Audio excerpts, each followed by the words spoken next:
Good morning, everybody. Welcome back to Forever United TV. Welcome along to the show and the channel, everybody. You are more than welcome. Please do get your comments in this morning in the live chat. We've got plenty to talk about, starting with what is going on with Brian Mbeumo, what's happening with Marcus Rashford. Manchester United turned down an Amazon documentary. What's happening with Manchester United in terms of the funds available after Anthony Elanga, another old academy graduate, is now being sold, also adding money to that pot as well, and possibly Mason Greenwood as well. There's so much to talk about, including Manchester United's midfield hunt as well, and where United are at with that. Could we be about to lose another target in midfield because we're going for a cheaper option? I don't want to drive that negative stance on that. I'll let you decide on that and what you think Manchester United's approach is on this one. So much to get into this morning. And again, when you wake up, there can't be any more news coming out. Manchester United react to Brian Mbeumo last night. I'm going to tell you what I mean by that and why I'm saying Manchester United have reacted. I think things have been pushed out from the club just to quash the negative vibes going on right now. That's my look on this and what I actually think is happening with Brian Mbeumo. But before that, we're just going to get into something that Larry Whitwell and Mike Critchley from The Athletic have been talking about regarding Marcus Rashford's situation and where he's at right now and what it's going to take to get him out of the door, or in particular, what it might actually be from Marcus Rashford's side of things to come to make this move happen to Barcelona. Really interesting developments on this one, if you are going to believe this. So we've got quite a few updates coming in from The Athletic this morning.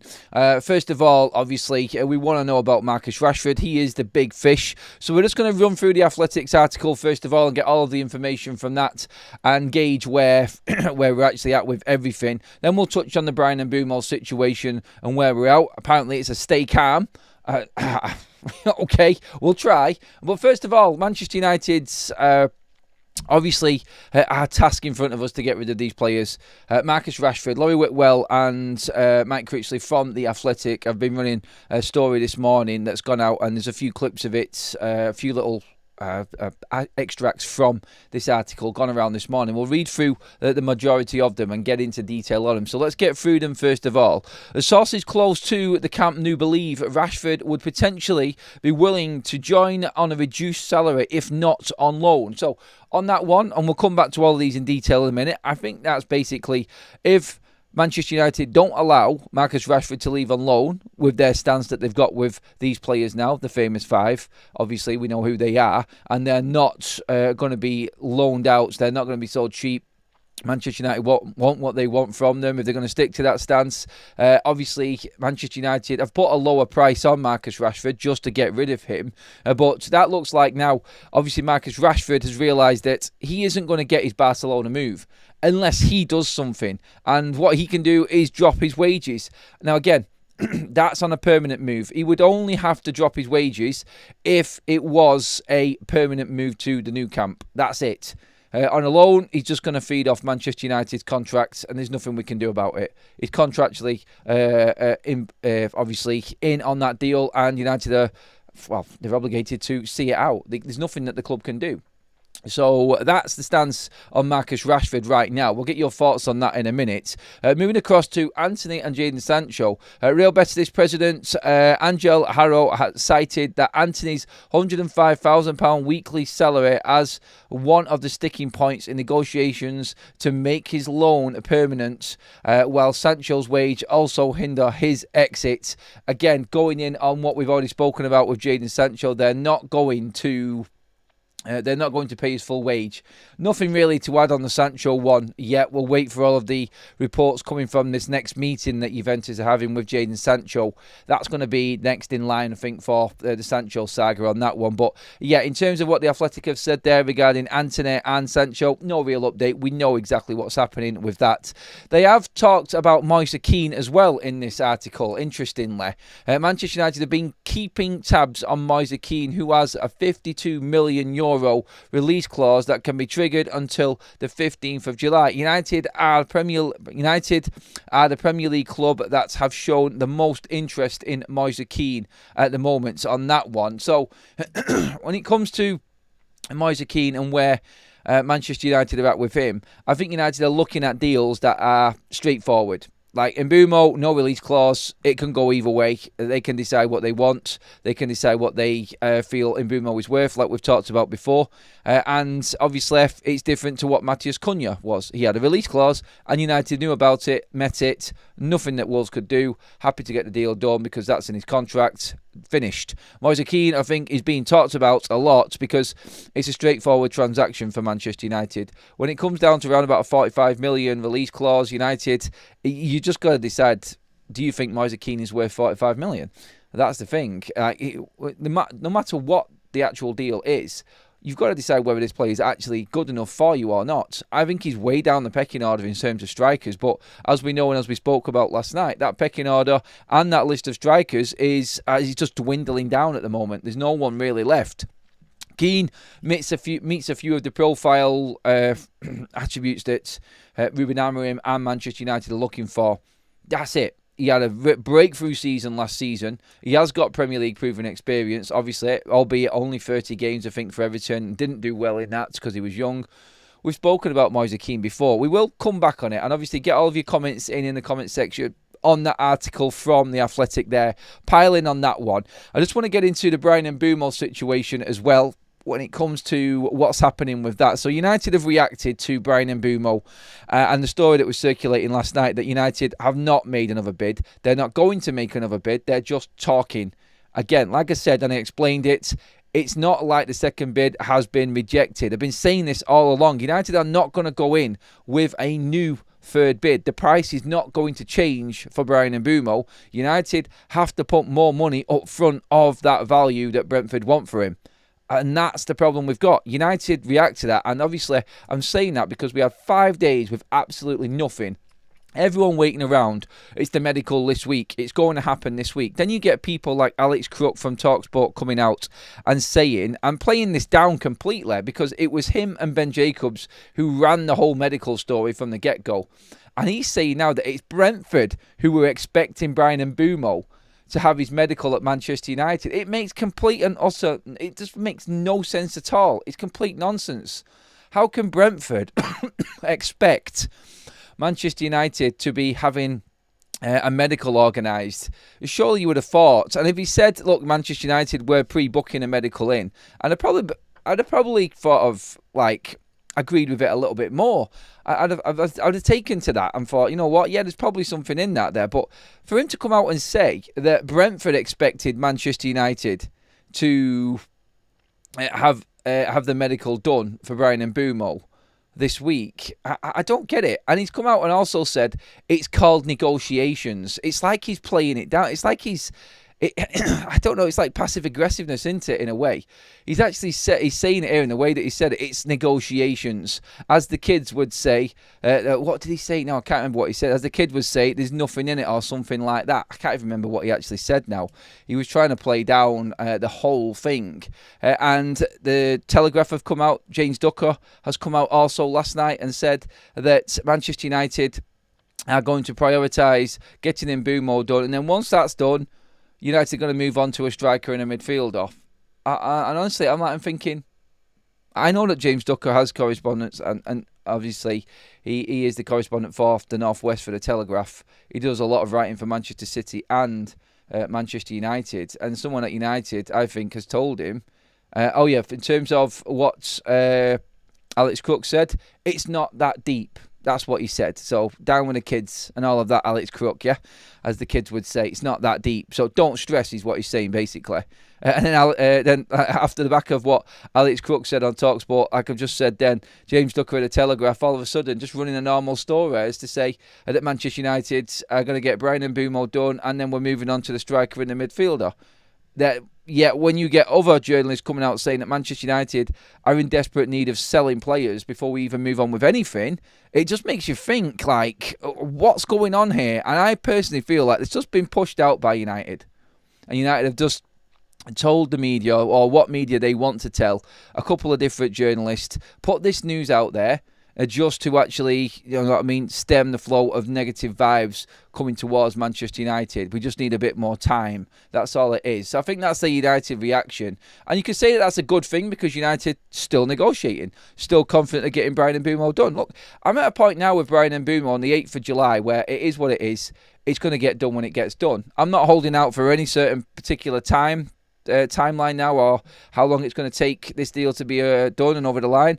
I just want him done before the start of the season. That's it. I'm happy with that at the moment. I'm not holding on to anything else, and I think that's where we're actually at right now, because honestly, if Manchester United don't get Bryan Mbeumo done before the tour, which they go out on in less than 2 weeks, then you're not going to have Bryan Mbeumo in at Manchester United until August. And then you're on full-on countdown to the start of the season. So unless this gets done in 2 weeks, I can't see United, because all of Manchester United's representatives will be going over to the States. You know they will. And that will be no transfers for at least 10 days for Manchester United. Nothing significant. We'll hear about the talks and report on everything else, but you're not going to get anything finalised in them 10 days, I don't think. It's going to be about the football and the promotion and all the commercial side of things. So Bryan Mbeumo, the stuff that's been pushed out from the media last night is, I think, from the club, just to say, calm, with no stress, we're still negotiating, there's nothing in all of the stories that United are making a third bid. I mean, I kind of got that and what that was anyway yesterday, and that's what I explained last night. I just don't think that Manchester United have ever been in the position where the bid was rejected right out of hand and the deal was dead. It's always been alive. It's just... for the life of me, can't understand what else there is to talk about, apart from Brentford want more money and United have to pay more money up front in this package that they've offered. So, yeah, let's see. Let's see what happens. In terms of Bryan Mbeumo joining a tour, it just, for me, I don't think it's one of them, because the tour isn't that long.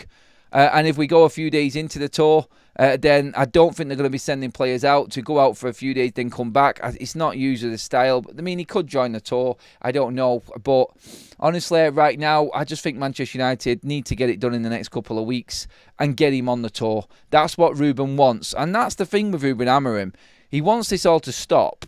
He needs players in. He needs all of the talking over. He needs to have these situations taken out of his hands. Trust in his recruitment team, trust in his management team to get deals done and get players out.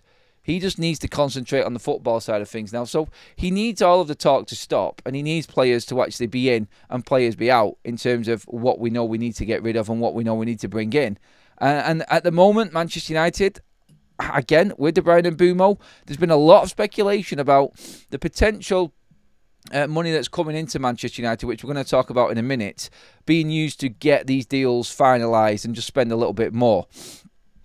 Into that next, but first of all, let's get into your comments on everything that's going down with the Marcus Rashford, Bryan Mbeumo situation and where everybody is at with this. Welcome along to the show, everyone. Get into the comments section, please.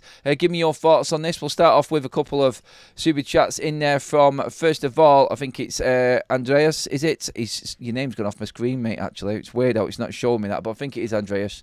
So, a headline, Man United need an enema. Should have been sold long ago. We are useless in transfers. We need a striker and a goalkeeper, or we won't see top 10.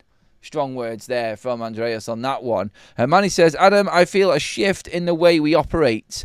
I feel the stories and the media don't add up, so we think we're feeding those clueless gits whatever narrative we want. And Bumo will be done. New jerseys are on tour. Okay. I like it. On that, mate, actually, I think that United, you could be right on that one. We could be actually driving the media up a merry pathway, couldn't we? And sending them on one way and then countering the other. I hope that's the case, mate. I really do. I hope Manchester United are in control of things behind the scene and we're just releasing news what we want to. But from United's stance, from whenever anyone talks to United or we get a journalist coming out and saying this is what the club have said, United are calm on the situation. Look, it will be what it will be, and United will sign. I still think United will sign Mbeumo. I think I said last night I'm at a 65-35 that the deal gets done, only for the amount of time that it's taken and Brentford's stance on this and their unrealistic price on Brian and Bumo and this imaginary bidding war that they're trying to create makes me feel like United might just tell them where to go. I think now we're back in training. Now we've got Ruben Amorim back at Carrington, a few of the players back. I think it's a reality has hit home that United need to start moving on with these deals now. In, out, you do the okie dokie. It says, Ant, thanks for that super chat, mate. Let's get into a few more comments as well. Barry says, the whole Mbeumo deal is taking far longer than I'm comfortable with, but as long as he signs, I'll be buzzing, saying it for weeks. Those 10s were the most important signings this summer. Well said, mate. Arsenal making crazy moves while United can't even close Mbeumo.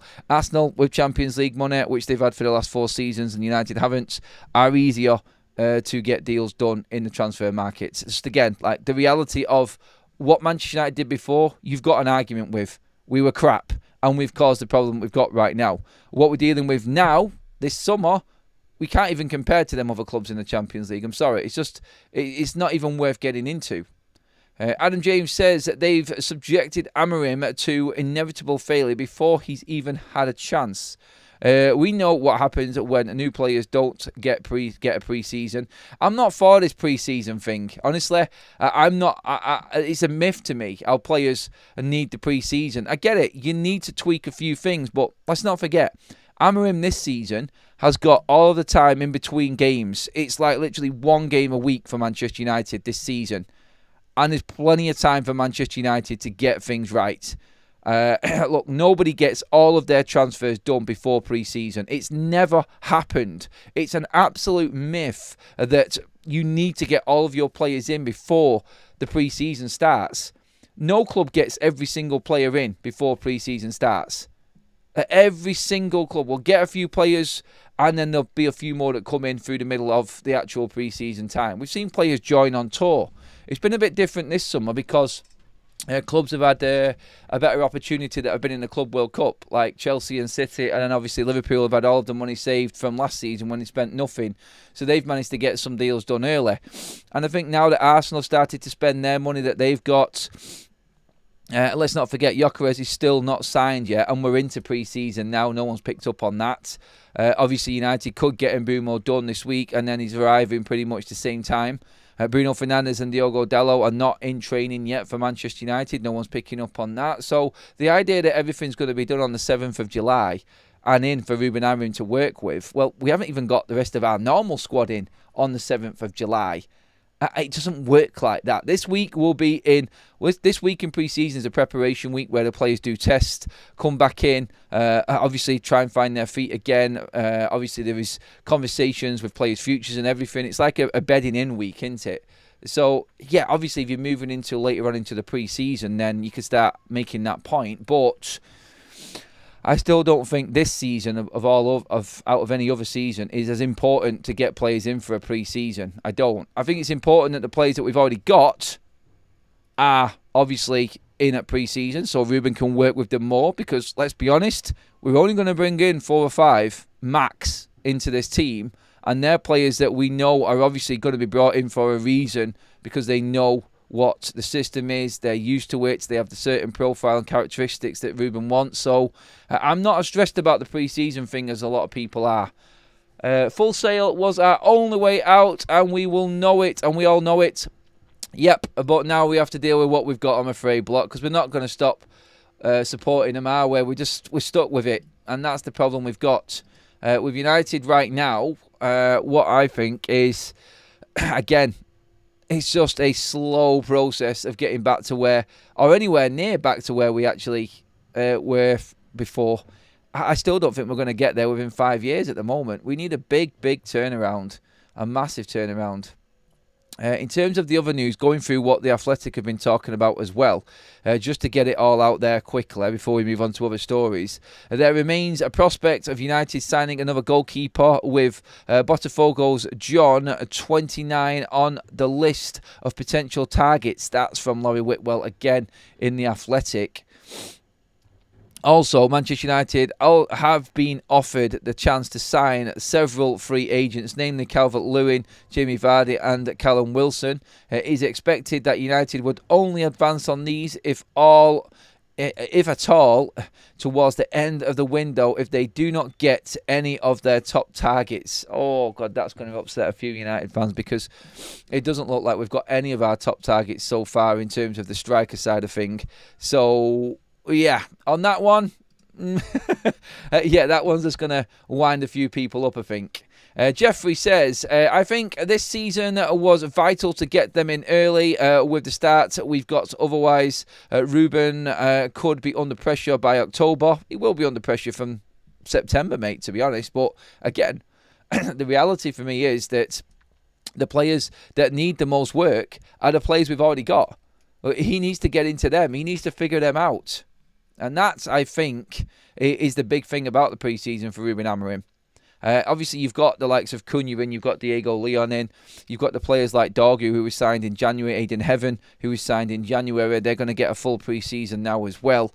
So realistically, 4 of his signings are going to get the full pre-season so far. I think Dorgu was thrown right into the melee once. I don't think it was fair on him and what happened, but still, I think with pre-seasons behind them and a chance to actually get to grip with Ruben's system, I think that helps them. It helps United, obviously, as well, and will help us with the start of the season. It's still not enough. I know it's not enough, but I think that's what I think. That's the bigger point in this. I think it's the players that we've already got that need that pre-season more than anyone. Grab Vardy now, 1 year with a year option. He can lead the line while Rasmus and Obi learn. No, Manny, come on, mate. Let's be real. It's a 38-year-old there that obviously can only play a certain amount of games. We're clutching at straws with that one. If we sign Jamie Vardy, it will be in desperation right at the end of the window, like the Athletic said there. There's no way that Manchester United buy Jamie Vardy or bring him in at this point of the summer. Not a chance for me. I agree it will take at least 5 seasons. Do I think Ruben Amorim will be here to do that? Question mark. No, not a chance. I don't see him being here after Christmas if he is not backed. I think there's a lot of people with that, actually. Anyway, moving on to the other news which is going around. And if there is anything more that comes out from the Athletic while we're live this morning, I'll bring you that as well. But Manchester United are about to cash in. By the way, everybody, give me your thoughts on what Whitwell said there about Moise Keane. He is a target for Man United, around about 45 million release clause. And United could make that deal happen if they sell players. Would he be a player that you would bank on? I can't believe I'm asking that question. You obviously won't, but has he got the potential to be the right type of striker, in your opinions? Get into the comment section on that as well. In terms of where Manchester United are at with money and coming in, we're waiting for the Jadon Sancho update. Obviously, that should come today. Obviously, Rashford, we spoke about there then with the Athletic and what they're saying. They need to make a decision on Antony very soon. Just sell him to somebody else. Betis is clearly just not working. Again, why would you not back your manager by making Antony go somewhere else? Antony's wages have been reduced significantly and they're still nowhere near being able to afford him. Move away from Betis United and get him sold. You need the money in and the player out of the door to help Ruben. Stop sucking up to Real Betis. I don't get it at all. Actually act like a big club and tell Antony where he's bleeding going. They cannot afford you at Betis, Antony. I'm sorry. Good try. Move on. Simple. They've bought in 2 other players. They've spent money in front of Manchester United's eyes and are trying to sting Manchester United after we gave him on loan last season. Move away from Real Betis. How can they not see what's happening? It's an absolute joke. Real Betis are taking the piss out of Manchester United right now. That's what's happening. By the looks of it, Brian Mbeumo, by the way, he's in LA still. So, yeah, no sign of him turning up for pre-season training yet for Brentford anyway. So, according to his Instagram, he's on high streets in LA right now. So, yeah, let's leave him there. Right, moving on. Manchester United have made an approach for Atalanta's Ederson. He's valued at 44 million. That was a story we brought you yesterday, and it's obviously something that we know Manchester United have been hunting down. On the before we move on to the actual players that are being sold and what's happening there and what money's coming into Manchester United. On the midfielder situation, quickly, the Edison story's just reminded me there, actually. The story from Italy on Roma and Inter Milan all over Richard Rios' potential move, it's going to be less than 30 million. Again, if I'm looking at the situation, Manchester United, I just don't think, and I've said this so many times before in this window, I don't think Manchester United are going to go for the obvious. They have their own targets and their own plan, and they're going to stick to it. I don't think United are going to go for Rios. I don't. It's just something that jumps out and tells me. Like we had the stories yesterday with Guerrero, Javi Guerrero from Valencia come out, which we kind of put to the side because of him wanting that new contract at Valencia. But let me just see now. Amorim is keen to reinforce his midfield. Valencia are not yet aware of United's interest in Javi Guerrero. So the reports are way wide of the mark, like we said yesterday with Guerrero. So let's leave that one there. But the midfield side of things, Inter and Roma both interested in Richard Rios. They would be, the talent that he is and the price that he is. I think Manchester United struggling around for a striker is going to stop us getting our midfield target. If we are to believe what, say, for instance, like we said at the top of the show, the Telegraph have said, in that United are now going to focus on a striker next, and Romano said as well, striker next. If that is full focus, and United's going to put all of our efforts into selling players and into getting a striker after that, then I'm worried that the midfielder is not going to happen for United. Look, if we sell Garnacho, if we sell Marcus Rashford, we get Anthony out the door, we sell him, we sell Sancho. If we sell all of them 4 players, and then United can get a striker and a midfielder. But it's the massive if at the moment, isn't it, with them? That's the only way we get both. All 4 of them have to be sold straight out. Now, you could take the positive from what the Athletic said regarding Marcus Rashford, that he's willing to take a pay cut to move away from Manchester United. That could be a big thing. That could be interesting for Manchester United, and that could be something that we actually can look at as a plus point going forward. We know about the Luis Diaz situation with Barcelona. We're waiting for Jadon Sancho. I just spoke about Anthony right now. We're waiting to hear anything on Garnacho. And as the window goes on, maybe someone like Edison at that price, who's a bit more difficult to get for other clubs, could be the midfielder that we still go for. Look, if we manage to get Edison and a striker, then I would be over the moon with that. I think that is definitely that would be my first choice sort of midfielder to come into Manchester United. Whoever the striker is, I don't know at this point. I've not got an idea where United are going to go with the striker. But my major concern is we might miss out on players because Manchester United are pursuing a striker. Does that make sense? That's my main concern with it at the moment, that other clubs might come in and take some of the other players away. And now, like we've said before, like nobody's going to stand still and just allow Man United to come back. And where it's good, what I'm seeing and the way that United are operating is good, I'm still very aware, and I know a lot of you are as well in the chats, and obviously a lot of United fans have brought it up.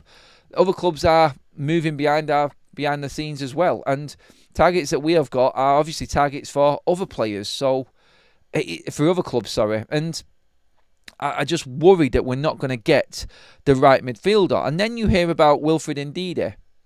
And what we're looking at here is now United are interested in Ndidi. We know this. And again, this makes me think back to what the Athletic have just said in Manchester United will not go for the free agents or the cheaper players until right at the end of the window if they don't get their top targets. So this was the point I was making.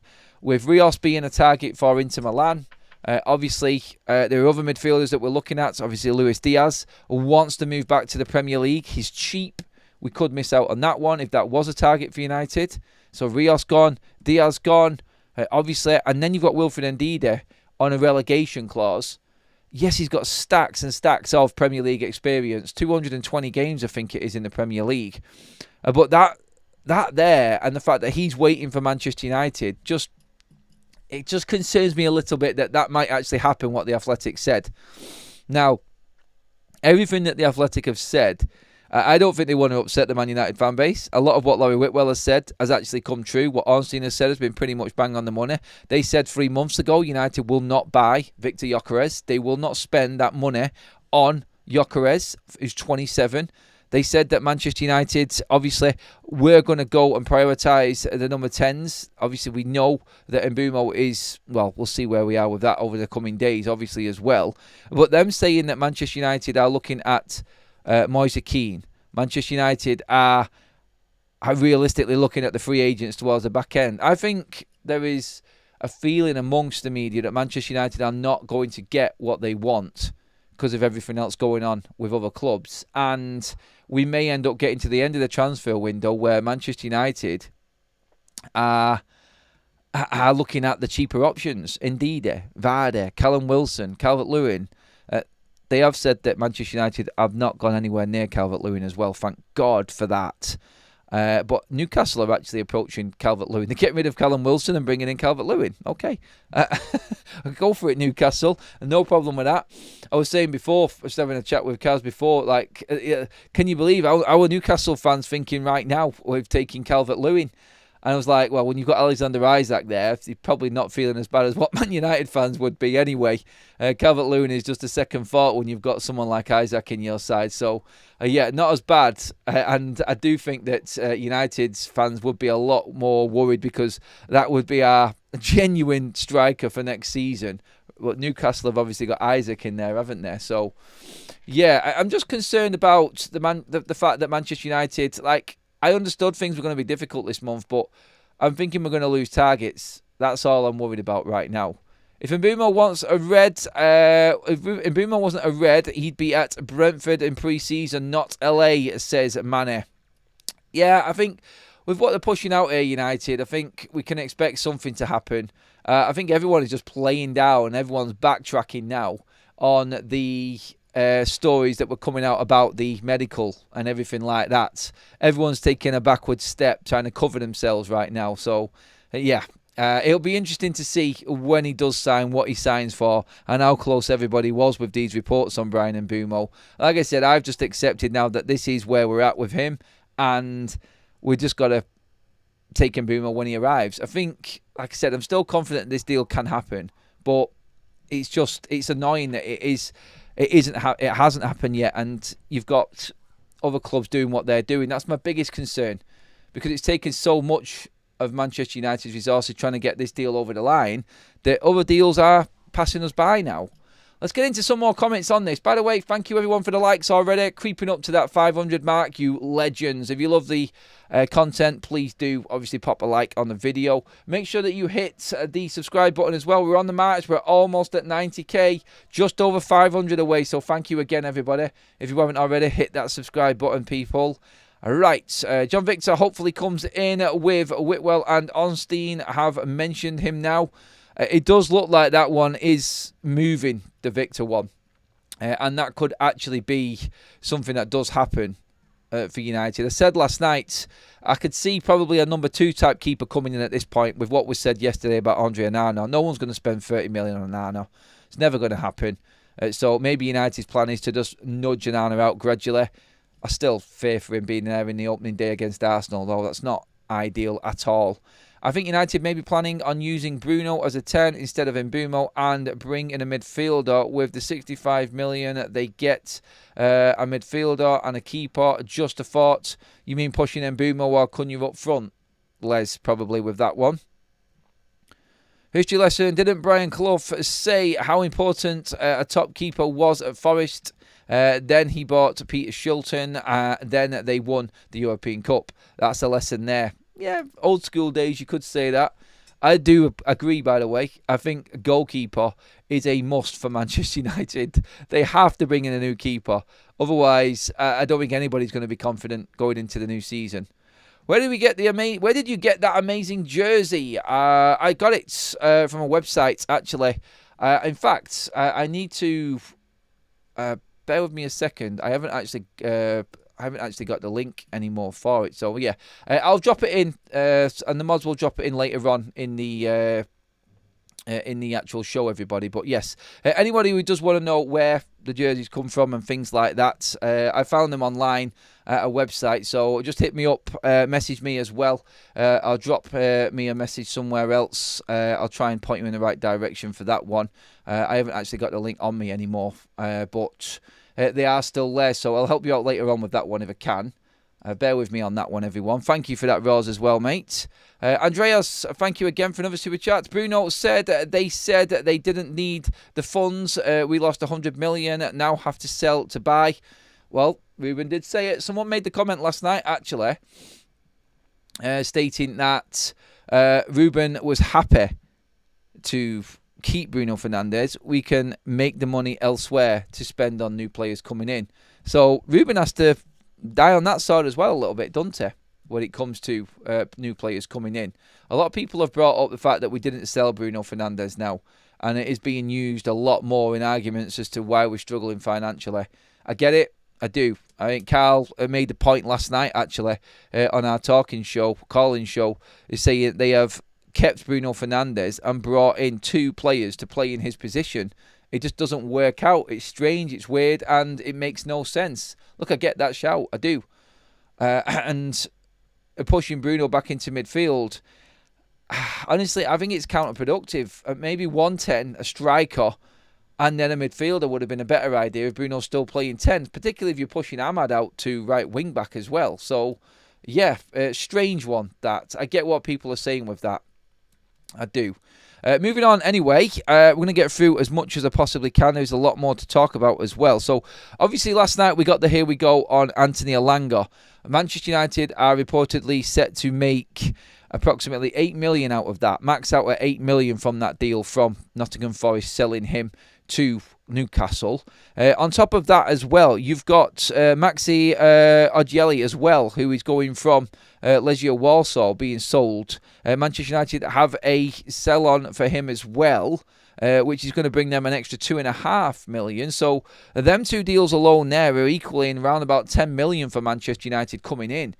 Which is good news, obviously. More money into Manchester United coffers. A lot of people have said that then can be used to get the Bryan Mbeumo deal over the line and make it happen. I'm not so sure about that one, to be honest. I don't think Manchester United are willing to put that in. I don't think Manchester United are willing to actually put more money into the Bryan Mbeumo deal. I don't think that is where they want to go with it. So for me, I look at that money coming in. I think that's going to go elsewhere. I think it is going to go to what I think is right now. I think Manchester United are probably looking at using this for the deals for the midfielder and the striker. I think they're just raising as much money as they possibly can. I actually think that United now are set on Bryan Mbeumo. I think we've actually made our minds up, and I don't think that United are going to use any more money in that deal. I'm hoping anyway that United are going to put it towards one of these new players coming in. But it's the amount of money that we're actually gathering together without even selling a player, which gives me a little bit of hope that we will be able to put enough together to make a significant signing in the striker or the midfield department. So when you look at that, 10 million there, you've still got the Alvaro Fernandez money to come in as well. And these are pretty much guarantees. If United did, and we're lucky to receive any money for Mason Greenwood, the story on that is the Saudi Pro League teams are circling around Mason Greenwood, and there is a potential £60 million bid in the offing for him as well. That's the price that Marseille have got, and he said United have a 50% sell-on of any profit made from the Mason Greenwood. So at the moment, that if it is 60 million, Manchester United is set to make just about 16.5 million off the Mason Greenwood sale as well, if that does go through. But what we're looking at here is the reality for Manchester United. If they stand their ground and sell the players, Marcus Rashford is willing to take a pay cut if it has to be a full sale to Barcelona. Good news. We're getting close to finalising Jadon Sancho to Juventus. Good news. Anthony, like I said before, make the situation on that. But the money that's coming in, which is like pure profit for Manchester United from these other deals, and let's not forget, these are all academy players that United are making money off from these sell-on clauses as well, which is mega for financial fair play for United. So Ogielli is going to be 100% profit. So too is Anthony Elanga. So too is Alvaro Fernandez. Mason Greenwood would be a real bonus on top of that. So when you look at Alvaro Fernandez, Anthony Elanga and Ogielli being sold around about, approximately 16 million there for them 3 players coming into Manchester United, it's not bad. Like, we're not looking to cancel contracts out or anything here. That is a lot of money to add to any potential deal. And I can see why a lot of people would think that that might actually go towards a Bryan Mbeumo. A couple million more, £1 million more. Let's get this deal over the line. I get it. I do. But still, I think they're putting it all together to go for. And this is the killer question. Is it the number 8 or is it the number 9? Are United going to go for a cheaper striker because their number 1 target isn't there? Or are they going to put it all into the striker and go for someone bigger, like a Sesko or something like that? I don't know how they're going to operate it. And the news on Edison doing the rounds yesterday and then a bit more this morning kind of makes me think it's a cheaper striker and a more expensive midfielder. But you've got to spend some money on the goalkeeper as well, so it's going to be going to be thinned out, isn't it? The money's going to be diluted by the time it comes down to making a big decision. Do they go all in on a major signing, or do they try and make 3 signings that aren't all best in class? Which way would you go? Would you fill the squad with players that are arguably not the best options for United this transfer window? Or would you plough everything you've got into one of the best in class options in either the keeper, the 8 or the striker? That's what I think Manchester United need to decide to do. I don't think they're in. I personally think it's going to be on one. Get as much money as you can together and buy one of them players, I think, is where United are going. And the rest will be loans. And like what the Athletic said there, I think it kind of puts itself together and makes sense. Manny says United won't put more in. They can slip a brown paper bag under the radar to Brian, though. Naughty. Peter says, Adam, fans don't want this player and that player.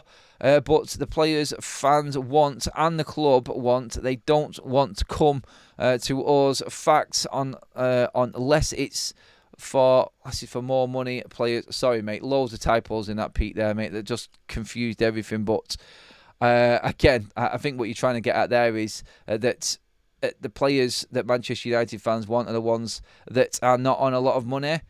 They are impossible to find, and that is a problem. I do. Adam, you're getting excited about the odd wee million or $1 million here and there. That kind of money used to be small change in our back pockets to a club of our calibre. How times have changed, mates. Look, I am clinging on to everything else everything that I can, because I know that this club has been destroyed. I've accepted where United are and that this ownership has absolutely poleaxed us. The way this club has been run. It used to be, Malachi, yes, a club of our calibre and the calibre we used to be and how big United used to be. Them days, sadly, well and truly gone. And unfortunately, right now, what we're seeing here is, I just don't. I think Manchester United are in any position to act like a big club anymore.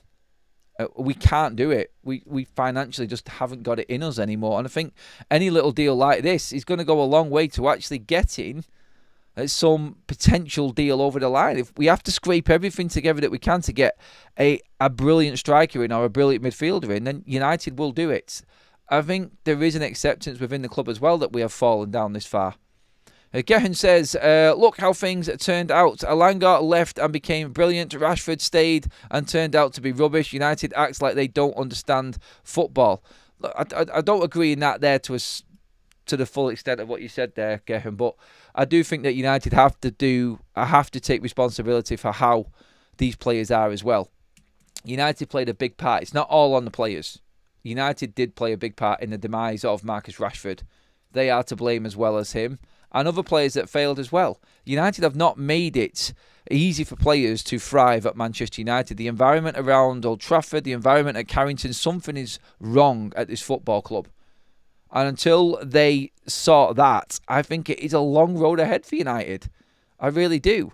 Can you imagine if, and did you see the story last night, United did invite Amazon into Carrington and Old Trafford? Wow, that would be box office, wouldn't it? It really would. But for 10 million, sod off. I'm not surprised Ruben said no thanks. Can you imagine? United, honestly, I get it, and I get where United are trying to monetize everything. But if my club, Manchester United, went as low as what Spurs and Tottenham did, and did an Amazon documentary, honestly, I would be disgusted in my football club if we allowed the cameras in to Old Trafford. We are not that club. I think a lot of people would lose a lot of respect for Manchester United if we ended up doing an Amazon documentary. I think that would just spell the end. That just shouts out to me pure desperation. It really does. That is not Manchester United. I'm so glad that Ruben actually KO'd that idea with the Amazon documentary. Apparently, Omar Barada was up for it. Of course they would be. They're trying to make money. But the reality is, Ruben's thinking about the football. And bringing in cameras to Carrington is not going to help anybody. Trust me on this. It would be box office. From what I know and what people are saying about Carrington and what's happening right now with everything going on, it's the right time, but not the right time to do something like that. And everybody would watch that. So they would make a fortune off that program. But it would highlight major problems at Manchester United. And this fan base, honestly, it would turn instantly. And that would be absolutely ridiculous for Manchester United to do that. I'm glad that we haven't, by the way. I'm really happy that Ruben said no to that. It's scary. In terms of players coming back as well, Martinez looks like he's getting stronger. I mean, if he's bench pressing there, what I can see on them pictures, 120 kilos, that's a lot. That is a lot. That's around about my bench press PB, actually. And he's a footballer, so that's strong. That is strong. It does look like he's struggling a little bit with it. But, steady on, Lissandro. Don't injure yourself by overcooking the strength work, mate.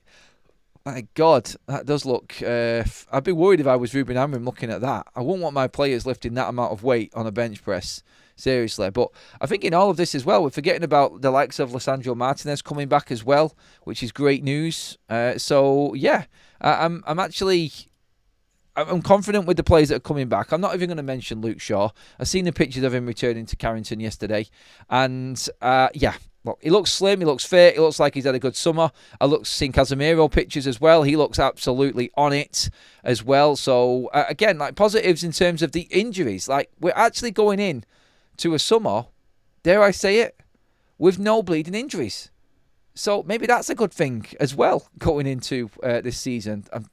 I'm searching for positives right now, I promise you. In terms of that fee, the Athletic have confirmed, nearly confirmed, it's approximately 5 million for Anthony Elanga.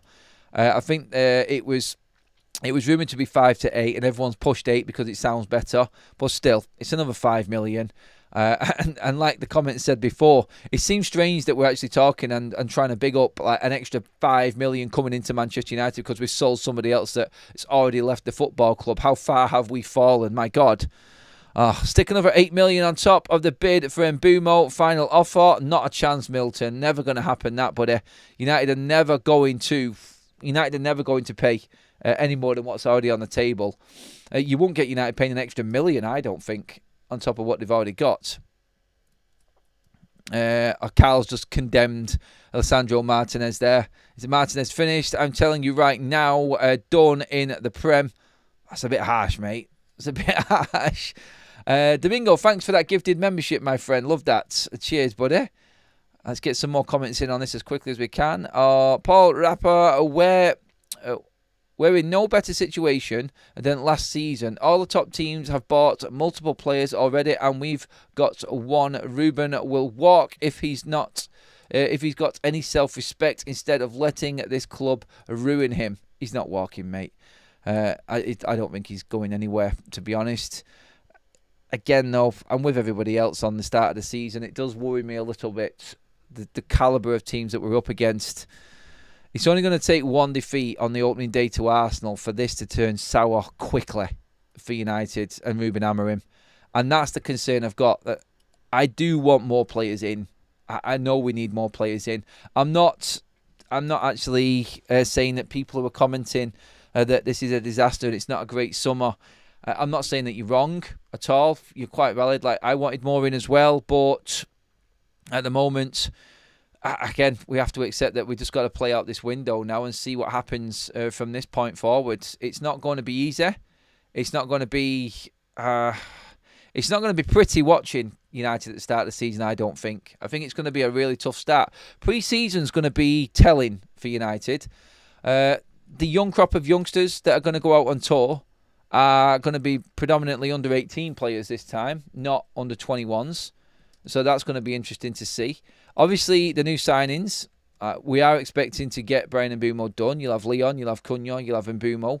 Obviously, like I said before, you'll have Dorgu, obviously Heaven as well. That are going to get a full pre-season. They're pretty much new signings because of them coming in mid-season. Good to see how they develop through a full pre-season. And again, it's going to be interesting to watch how United actually play, the style of football. Are we going to see Ruben Amorim football with what we've got and what we've done in the transfer window? Or is it going to be used as an excuse? No, Ruben didn't get the plays he wants, so we're all right. It's still the club's fault. Ruben's still under pressure. I don't care. Like, he's still got enough there in Manchester United to change these players around. I'm expecting to see a bit of a difference in a lot of the players that are still at Manchester United, not just the signings. It's not all about the transfer window. Yes, I agree. Like I said, we do need players in, but it's not all on just the players that are coming in. It's about these players and Ruben getting more out of the current squad as well. So with him not... Oh, let's see what's he got so far. Someone made a comment earlier on.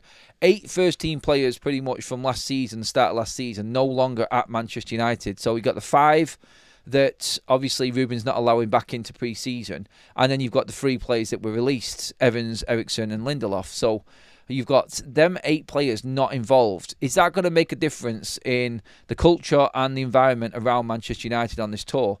It's the biggest and most significant change we've seen in a transfer window, even if we haven't bought players in, going into a tour or a new season in years. This is a massive, massive call from Ruben Amorim and what he's doing right now. So let's see if it does have an impact in changing the whole mood around Manchester United as well. And look, I know you can pick at me and say, Adam, you're really clutching at straws there. I get it. I know. I am in a way, but you can't ignore the fact that he has made some big, big calls this summer and there's been some massive changes at Manchester United. So, again, them 8 players not being there, that's a lot. And that's a thin squad. And the rest of that, I'm guessing at the moment for the tour in particular, is going to be filled by young academy players.